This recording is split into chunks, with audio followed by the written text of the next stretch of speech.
Tossa no Tataki. Hey! Voila. John, we all agree that garlic has a John wonderful Lloyd flavor. Harris. Look at this. Why do you think there's so much animosity towards its use? I mean, it really evokes a tremendous reaction in certain individuals. Excuse me, there's not animosity, it's just not chic to reek. Aha! It's not chic to reek. It's not chic to reek when you're concerned about being chic.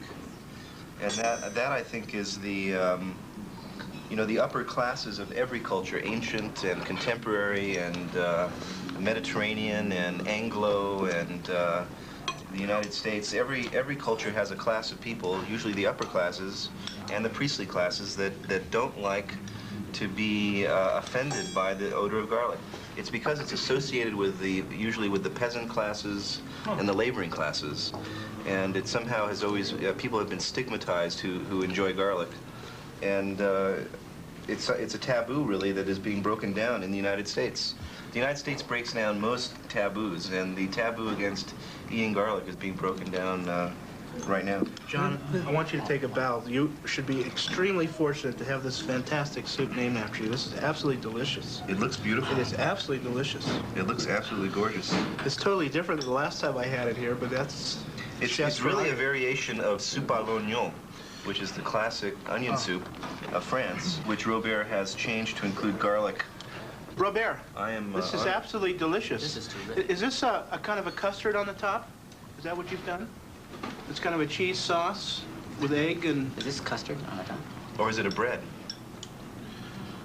He's not going to reveal that. Ah! Let's see. I do have to keep my secret.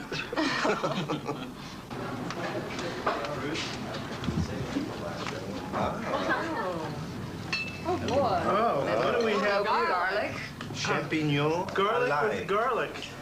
To go with that, I have a bottle of Stephen Oates Zinfandel with a clove of garlic, which is bottled just for us. Wonderful. Oh. A garlic wine. First, I'm going to give your president a... It has a bulbous nose. It has an undertone of allium. Delicious. Very drinkable. You know, it's really interesting that garlic has always been called a cure-all. And in fact, there was even a Roman naturalist who prescribed 61 different garlic remedies for 61 separate illnesses. And it's uncanny how garlic seems to be able to be good for so many things, but even contemporary research validates the use of garlic for things like lowering blood cholesterol, dilating the arteries, killing intestinal bacteria, invigorating hormonal secretions. What happened, really, garlic was on the verge of being accepted as a valid antibiotic, really, before the synthetic antibiotics were developed in the 40s. And as soon as these super drugs were developed, garlic went out of popularity and researchers stopped doing their investigations on garlic. But because of the side effects, the dangerous side effects of antibiotics, people are now looking at garlic again. Garlic is rich in various kinds of sulfur compounds, and these are responsible not only for the odor, but for the ability of garlic to cut bacteria and cholesterol and so forth. For this very special event, Robert is not only slicing and smashing the garlic, but preparing the cloves whole. Cooked slowly, they've passed on much of their flavor to the game hen. The cloves themselves lose strength and become more subtle and starchy. In essence, they become a vegetable.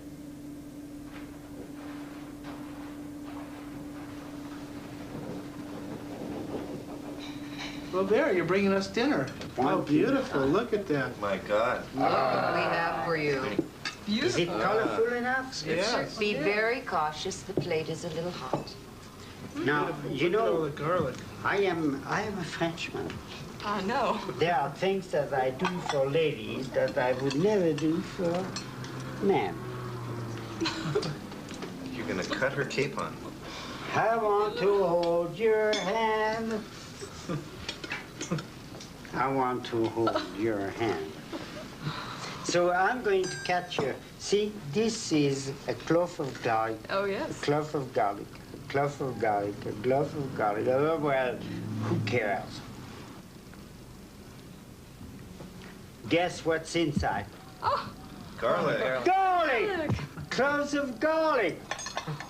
Chicken with a 40 cloves of garlic goes back an awful long time. I've seen a 13th century recipe from Spain. It was even written in Arabic because it was during the Moorish days in Spain. Really? And it called for 4 ukias of garlic, and ukia was about an ounce, so about a quarter pound of garlic per chicken, and that's about 40 cloves. And it was virtually the same, except that they mashed the garlic and they put in more spices and some almonds. Huh. But they even seal it with a flour paste, the way they do when they make chicken with 40 cloves. Hermetically seal. The recipe ends by saying, when you serve it and remove the top, you will detect a wonderful aroma that fills the entire place. No one had ever heard of anything close to 40 cloves of garlic in one dish before. In this country. It was always a half a clove of garlic, you know, minced, and then the thing is cooked with it, and then you discard the garlic. You know, most even French haute cuisine recipes call for cloves of garlic that are removed before you serve the dish. It's incredible. It's only the south of France that actually has you eating the garlic itself. Garlic is an interesting vegetable. It actually is a member of the lily family, surprisingly enough. And the Latin name is Allium satavium. And it's cultivated in a vegetative manner, which means that in order to grow a head of garlic, you take a clove and stick it in the ground. The seeds are sterile on the domestic garlic, which means it's dependent on man for its cultivation.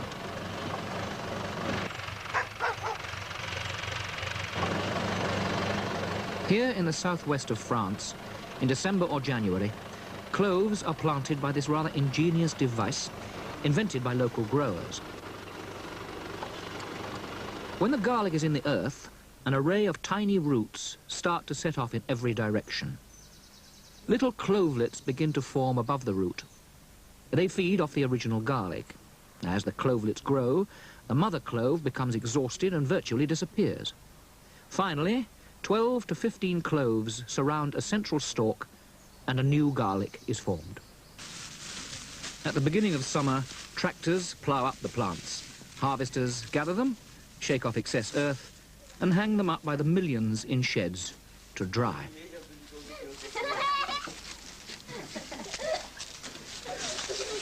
Growing garlic is a family affair. Hired labor simply doesn't pay. And often 4 generations work together. What could be better proof of garlic's healthy qualities? Outer skins are removed and stems are scraped clean.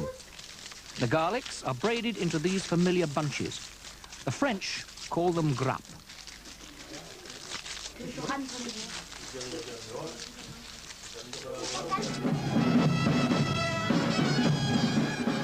Every August, here in the town of Lautrec, the garlic fair and competition is held.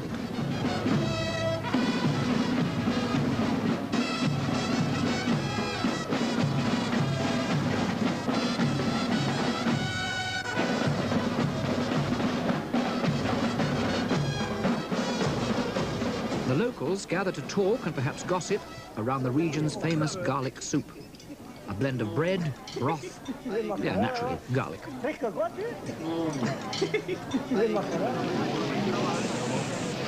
Judging is a serious business. Size, color, and presentation of the grappe are all marked.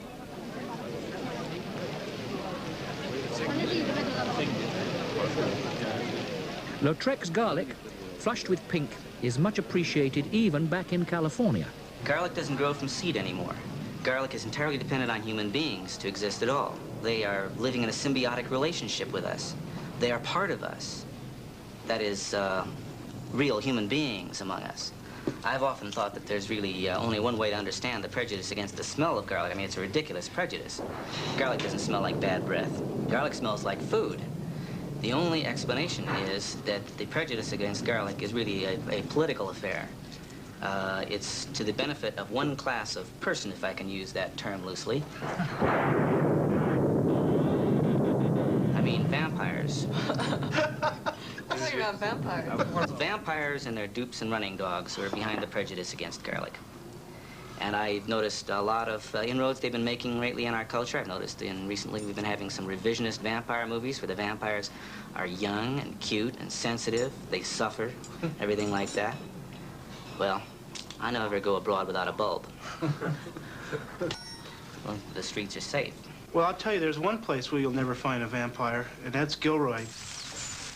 Gilroy, California, 80 miles south of San Francisco. Disillusioned gold miners first settled here. They planted fruit trees that thrived so well, Gilroy was dubbed the home of the prune.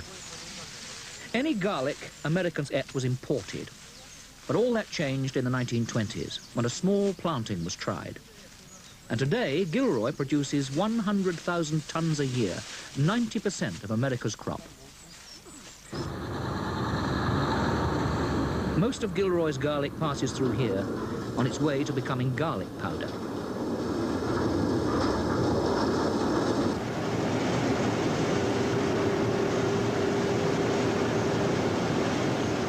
The subtle flavors of the Gilroy crop are packaged and preserved for distribution everywhere. Purists may look askance, but the shelves of even the finest restaurants bear some jars of the powder. Prepared soups, salamis, sauces, snacks, and salad dressings all contain it. You may think that you don't like garlic, but you probably eat it anyway. Gilroy is the garlic capital of the world, and they celebrate the harvest every year with a huge garlic festival. And at this festival, they must have at least 50 different types of food, all using garlic. You walk down through there and the smell just comes up and your taste buds begin to water, and you can buy squid with garlic and steak sandwiches with garlic, and deep fried garlic, and garlic popcorn, and garlic nachos, and garlic hot dogs.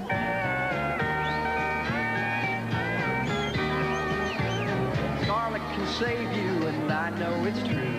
From cancer, high blood pressure, or arthritis too. Garlic helped build the Great Pyramids. It also built Gilroy, and we're glad it did. So sing a song of garlic, sing a song of life. Sing a song of Gilroy with the children and wife. Join in the chorus, the recipe's strong. Garlic and love, it'll make you live long. Gilroy's the one, Gilroy's the one. For garlic and love, Gilroy's the one. Men here are stronger, the women so fine. Kept young and pretty by South County wine. Your health is insured when you live in our town, breathing those fumes that come from the ground. So sing a song of garlic, sing a song of life. Sing a song of Gilroy with the children and wife. Join in the chorus, the recipe's strong. Garlic and love, it'll make you live long. Gilroy's the one, Gilroy's the one.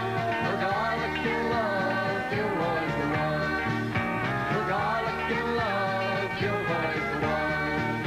For garlic and love, Gilroy's the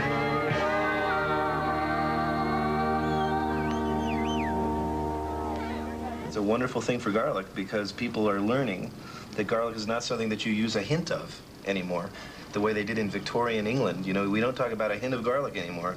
We talk about garlic. We talk about main courses of garlic like we're having here today.